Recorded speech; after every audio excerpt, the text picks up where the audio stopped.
നാലുകെട്ട് MT വാസുദേവൻ നായർ ഭാഗം 2. അച്ഛനെപ്പറ്റി കുറേയെല്ലാം അവൻ അറിയുന്നത് മൂത്താച്ചിയിൽ നിന്നാണ്. കോന്തുണ്ണി മരിക്കുമ്പോൾ അപ്പുവോ നീ ഇത്രയേ ഉള്ളൂ. എല്ലാ ആൺകുട്ടികളെയും മൂത്താച്ചി അപ്പു എന്നാണ് വിളിക്കുക, എല്ലാ പെൺകുട്ടികളെയും അമ്മു എന്നും. അച്ഛൻ മരിക്കുന്ന കാലത്ത് അവൻ മൂത്താച്ചിയുടെ ചൂണ്ടുവിരലിൻ്റെ പകുതിയേ ഉള്ളൂ. അപ്പുണ്ണിക്ക് തമാശ തോന്നി. അതൊരു സാധാരണ മരണമായിരുന്നില്ല, ആരോ വിഷം കൊടുത്ത് കൊന്നതാണ്. ഓനെപ്പോലെ സ്നേഹമുള്ള ഒരു ആൺകുട്ടി ഈ ദേശത്തുണ്ടായിട്ടില്ല. ആന പിടിച്ചാൽ എത്താത്ത തടി, എപ്പോൾ കണ്ടാലും മൂത്താച്ചിക്ക് മുറുക്കാൻ വാങ്ങാൻ എന്തെങ്കിലും തരും. എന്നിട്ട് മൂത്താച്ചി നിർത്തി അവൻ്റെ ശിരസ് തടവിക്കൊണ്ട് പറയും, ഓൾക്കതിന് ദൈവം കൊടുത്തു വച്ചില്ല. അച്ഛനെപ്പറ്റി വളരെ അവ്യക്തമായി അപ്പുണ്ണിക്ക് ഓർമ്മയുള്ളൂ. എങ്കിലും അവനെ കാണുന്നവരെല്ലാം അച്ഛനെപ്പറ്റിയാണ് പറയാറ്. നാട്ടിലുള്ളവർക്കെല്ലാം അച്ഛൻ വളരെ പ്രിയപ്പെട്ട ആളായിരുന്നു. എന്തിനും കോന്തുണ്ണി നായർ വേണം. കല്യാണത്തിനും 16 അടിയന്തരത്തിനും പുരകെട്ടാനും എല്ലാം ശ്രമിക്കാൻ അച്ഛനുണ്ടാവും. പക്ഷേ അച്ഛൻ്റെ വീട്ടുകാർക്ക് ചെറുപ്പത്തിൽ തന്നെ അച്ഛനെ കണ്ടുകൂടായിരുന്നു. അവൻ പകിടിയും തിരുമ്പി നടക്കട്ടെ, തോന്നിയാസി എന്നായിരുന്നു അത്രേ അച്ഛൻ്റെ അമ്മ പറഞ്ഞിരുന്നത്. അച്ഛൻ ഒറ്റ മകനായിരുന്നു. അച്ഛൻ്റെ അമ്മ മരിച്ചപ്പോൾ ഒറ്റത്തടിയായിരുന്നു. കോന്തുണ്ണി നായർ പേര് കേട്ട പകിട കളിക്കാരനായിരുന്നു. ഓണത്തിനും വിഷുവിനും തിരുവാതിരയ്ക്കും ഇപ്പോഴും ആൽത്തറയിൽ പകിടകളിയുണ്ടാവും. കൂടല്ലൂർ ദേശക്കാരും പെരുമ്പലം ദേശക്കാരും തമ്മിലാണ് മത്സരം. വലിയ വലിയ പകിട കളിക്കാരെല്ലാം പോയി. ഇപ്പോൾ ചില ചെറുപ്പക്കാരേ ഉള്ളൂ. കളിയിൽ പണ്ടത്തെ അത്ര വാശിയില്ല എന്നാണ് പഴയ ആൾക്കാർ പറയുന്നത്. കരു തിരുമ്പുന്ന ശബ്ദം കേൾക്കുമ്പോൾ, ആർപ്പുവിളി മുഴങ്ങുമ്പോൾ അച്ഛനെയാണ് ഓർമ്മ വരിക. വേദനയേക്കാളുമേറെ അഭിമാനമാണ് തോന്നുക. പറഞ്ഞു പകിടയെറിഞ്ഞ് എണ്ണം വീഴ്ത്താൻ ആ നാട്ടിൽ ഒരു കളിക്കാരനെ ഉണ്ടായിട്ടുള്ളൂ. അതവൻ്റെ അച്ഛനാണ്. എൻ്റെ കൂട്ടരെ, ഞാൻ എൻ്റെ കണ്ണുകൊണ്ട് കണ്ടതാണ്. പെരുമ്പലത്തുകാരായുള്ള അവസാനത്തെ വരകളിലാണ്. അപ്പുറത്തും ആരാരാ കളിക്കണ്. അവരവിടെ നീര് കൊമ്പ് കെട്ടി മൂന്നാങ്കായ വീഴാൻ പോയ നേരം തോറ്റ മാനം പോയി. ഇരുന്നിട്ട് ഫലമില്ല. കളിച്ചോര് മടുത്തു പോരുക. അപ്പുറം മണ്ണാൻ ചോപ്പനെ കൊണ്ട് മന്ത്രവാദം ചെയ്യിപ്പിച്ചിട്ടുണ്ട്. പിന്നല്ലേ നമ്മൾ അറിഞ്ഞത്. 32 എണ്ണം കളിക്കണം നീരുകൊമ്പ് കെട്ടാൻ. അച്ചുമാൻ പകിടെടുത്ത് മാനം നോക്കി നിൽക്കുക. ചതിച്ചല്ലോ തമ്പുരാനെ. കള്ളി പറഞ്ഞാൽ അച്ചുമാനും ധൈര്യമില്ല. ആ കയ്യിൽ കെട്ടില്ലെങ്കിൽ തോറ്റ തന്നെ. എന്നെ നോക്കി മൂപ്പര് പതുക്കനെ ചോദിച്ചു, എന്താടാ കുട്ടാ? ദേശത്തിൻ്റെ മാന പോണ. അച്ചുമാൻ എന്നാലും ഉശിരാ വിടില്ല. എതിരേന്ന് പുള്ളി തിരിഞ്ഞിട്ട് ചോദിക്കുകയാണ് ഉറക്കെ, കുട്ടികൾ ആരെങ്കിലും ഉണ്ടോ?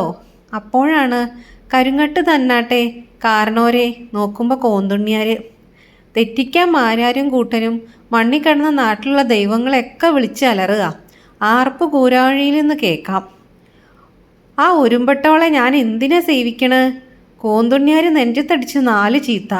ആരെ? ഭഗവതീനെ. പറയുമ്പോൾ എൻ്റെ മേനി കോരിത്തെരിക്കുകയാണ്. കണ്ണടച്ചു നിന്ന് ഒരു നാഴിക ജപിച്ചു കൊണ്ടെന്നരേറ്. പളുങ്കു പോലെ ഒരു 12. കണ്ണൊക്കെ അങ്ങോട്ട് ചോന്നിരിക്കുന്നു. കണ്ടാ വരയ്ക്കും. രണ്ടാമതും കൊണ്ടെന്ന് എറിഞ്ഞു. 12 തന്നെ. പിന്നെ കളിച്ചു 2, 3, 6. കെട്ടിക്കോളിയും കൊമ്പത്തും പറഞ്ഞ് ഒരേറും കൊടുത്തു മൂപ്പരങ്ങോട്ട് നടന്നു. മൂപ്പര് കളത്തിലെ പടിക്കലെത്തിയപ്പോഴാ ഇവിടെ കരു നിന്നത്. നോക്കുമ്പോൾ പകിട. അങ്ങനത്തെ ഒരു ആൺകുട്ടി ഇനി ഉണ്ടാവില്ല. കൂടല്ലൂരെ ഇപ്പോഴത്തെ മുന്തിയ കളിക്കാരനായ കുട്ടൻ നായർ പറയുകയാണ്. ആ കളിക്കാരൻ 21-ാം വയസ്സിലാണത്രേ കുറ്റിപ്പുറത്തും വളാഞ്ചേരിയിലും ഒക്കെ സഞ്ചരിച്ച് അവിടുത്തെ പ്രഗത്ഭരായ കളിക്കാരെ കൊമ്പ് കുത്തിച്ചത്. തോൽവി അറിയാതെ നിന്നിരുന്ന ഒരു തെക്കൻ മണ്ണാനുണ്ടായിരുന്നു. അയാളുടെ മണ്ഡപത്തിൻ്റെ മുമ്പിൽ വെച്ചേ കളിക്കൂ. വരുന്നോര് തോറ്റു. അവിടേക്ക് അച്ഛൻ ഓണം അവിട്ടത്തിൻ്റെ പുറപ്പെട്ടപ്പോൾ കൂടെ അപ്പുപണിക്കരുണ്ടായിരുന്നു. അപ്പുപണിക്കർ ഇപ്പോഴും അത് പറയാത്ത ദിവസങ്ങളില്ല. കാലത്ത് കളി തുടങ്ങിയിട്ട് 3-ാം ദിവസമാണ് അച്ഛൻ കൊമ്പ് കെട്ടിയത്. മണ്ണാൻ പഠിച്ച പണിയൊക്കെ നോക്കി. ചൂത് വീണ് കഴിഞ്ഞത് 4-ാം ദിവസം സന്ധ്യയ്ക്കാണ്. പൂഴി വാരിയിട്ടാൽ ഉതിരാത്തത്ര ആളുകൾ കളി കാണാൻ കൂടിയിരിക്കുന്നു. കൊമ്പത്ത് നിന്ന് അച്ഛൻ എഴുന്നേറ്റപ്പോൾ തൊഴുതുകൊണ്ട് പറഞ്ഞു, ഇവിടുത്തോട് അടിയൻ ഇനി കളിക്കില്ല. ഇത് അടിയൻ്റെ സന്തോഷത്തിനാ. 4 റാത്തലുള്ള വെള്ളോടിൽ വാർത്ത പകിടക്കരു അന്ന് മണ്ണാൻ സമ്മാനിച്ചതാണ്. ആ കരു എറിഞ്ഞാൽ ഇപ്പോഴത്തെ ചെറുപ്പക്കാരുടെ നെഞ്ചു കലങ്ങും. അതുകൊണ്ട് കളിച്ചാണ് കാനോത്ത് പണിക്കന്മാരെ തോൽപ്പിച്ചത്. അങ്ങനെ എന്തെല്ലാം പറയുവാനുണ്ട്. അതെല്ലാം അവൻ്റെ അച്ഛനെ പറ്റിയാണ്. നാട്ടിലെ ചെറുപ്പക്കാർ പലരും അച്ഛൻ്റെ പിന്നാലെയാണ് നടന്നിരുന്നത്. എല്ലാവർക്കും വേണ്ടപ്പെട്ട ആളായിരുന്നു. കല്യാണത്തിന് ശേഷമാണ് കൂട്ടുകാർ പലരും അച്ഛനെ കൈയൊഴിഞ്ഞത്. കാരണം അച്ഛൻ അമ്മയുടെ തറവാടിനെ അപമാനിച്ചാണത്രേ. വടക്കേപ്പാട്ട് തറവാടിനെ അപമാനിച്ചതിൽ പലർക്കും അച്ഛനോട് വെറുപ്പ് തോന്നിയത്രേ. അച്ഛന് തറവാടിത്തം കുറയും. പണ്ട് 3-4 തലമുറകൾക്ക് മുമ്പ് അച്ഛൻ്റെ വീട്ടിലൊരു പെണ്ണു പിഴച്ചു പോയിട്ടുള്ളതാണ് കാരണം. പോരാത്തതിന് അച്ഛൻ എല്ലാ ജാതിക്കാരുടെയും കൂടെ നടക്കും. മാപ്പിളയുടെ പീടികയിൽ നിന്ന് ചായ കുടിക്കും. ചായ കുടിക്കുന്നത് തന്നെ അന്നൊക്കെ തെറ്റാണ്. മാപ്പിളയുടെ ചായ ഹിന്ദുക്കൾ കുടിക്കാൻ പാടില്ലല്ലോ. അപ്പോൾ വലിയ തെറ്റായി. പകിട കളിക്കുന്നതും വടക്കേപ്പാട്ടെ കാരണവരുടെ കണ്ണിൽ തെറ്റായിരുന്നു. പിന്നെ പകിടകളി കളിക്കാൻ പോകുമ്പോഴൊക്കെ അച്ഛൻ കള്ളു കുടിച്ചിരുന്നു അത്രേ. അങ്ങനത്തെ ആൾക്ക് വടക്കേപ്പാട്ടിലെ തറവാട്ടിലെ പെണ്ണിനെ നേരാൻ വഴിക്ക് കല്യാണം കഴിച്ചു കൊടുക്കില്ല. അമ്മയുടെ മരിച്ചുപോയ ഒരു ആങ്ങളയുണ്ടായിരുന്നു. അയാളെ അപ്പുണ്ണി വിളിക്കേണ്ടത് മാധവൻ മാമ എന്നാണ്. മാധവൻ മാമയും കോന്തുണ്ണി നായരും ചങ്ങാതിമാരായിരുന്നു. വലിയ മാമ വീട്ടിലില്ലാത്ത ദിവസം പത്തായപ്പുരയിൽ അന്നൊക്കെ ആളുകൾ പെരുമാറുക പതിവില്ല. സന്ധ്യയ്ക്ക് പത്തായപ്പുരയുടെ മുകളിൽ മാധവൻ മാമയും അച്ഛനും സംസാരിച്ചിരുന്നു. നേരം വൈകിയതറിഞ്ഞില്ല. ഉമ്മറത്ത് നിന്ന് വലിയമ്മയുടെ ശബ്ദം കേട്ടപ്പോഴാണ് ഞെട്ടിയത്. ആരടാ മാധവ അത്? അപ്പോൾ അച്ഛനാണ് മറുപടി പറഞ്ഞത്. ഇത് താഴത്തേലെ കോന്തുണ്ണിയാണ്. അന്തി കഴിഞ്ഞ നേരത്ത് അന്യപുരുഷന്മാർക്ക് ഇവിടെ എന്താ കാര്യം? അച്ഛൻ വിനയത്തോട് പറഞ്ഞു. ഞാൻ വടക്കേക്കെട്ടിലായിരുന്നില്ല. ഇവിടുത്തെ ഒരാണിനോടാണ് സംസാരിക്കുന്നത്. വലിയമ്മാമ ചുരമാന്തിക്കൊണ്ട് നടന്നു. ഉമ്മറത്തു നിന്ന് സംസാരിക്കുക, കാര്യം കഴിഞ്ഞാൽ പോവുക. അല്ലാണ്ട് വടക്കേപ്പാട്ട പത്തായപ്പുരയിൽ കയറിയിരിക്കാൻ താഴത്തിലെ ആണുങ്ങൾക്കായിട്ടില്ല. അച്ഛൻ കോപമടക്കിക്കൊണ്ട് പറഞ്ഞു. ഞാൻ രഹസ്യം പിടിക്കാൻ വന്നതല്ല. ഇവിടുന്ന് പെണ്ണ് വേണമെങ്കിൽ കോന്തുണ്ണിക്ക് എടുക്കാനും അറിയും. ഭാ, വലിയമാമ മുഖത്ത് ആട്ടി. അച്ഛൻ കാർക്കിച്ചു തുപ്പി പറഞ്ഞു അത്രേ. ഒരു തറവാട്ടുകാര്. മൂത്താച്ചിയാണ് അത് വിവരിച്ചത്. തെക്കിനിയിലെ ചാരുപടിക്ക് മുകളിലെ അഴിക്കൂടിനപ്പുറം ഒരാൾ അത് നോക്കി നിന്നിരുന്നു. അമ്മ. അന്ന് അമ്മ പ്രായം തെങ്ങുന്ന പെൺകിടാവാണ്. വടക്കേപ്പാട്ടെ കാരണവരുടെ ഇളയ മരുമകളായിരുന്നു അമ്മ. പുടമുറി പൊടിപാറി കഴിക്കാൻ നിശ്ചയിച്ചിരുന്നു. 12 നാഴിക ദൂരെ കാടും കുളങ്ങളുമുള്ള വലിയൊരു തറവാട്ടിൽ നിന്നായിരുന്നു സംബന്ധക്കാരൻ. മുറ്റം നിറച്ചു പന്തലിട്ടിരുന്നു.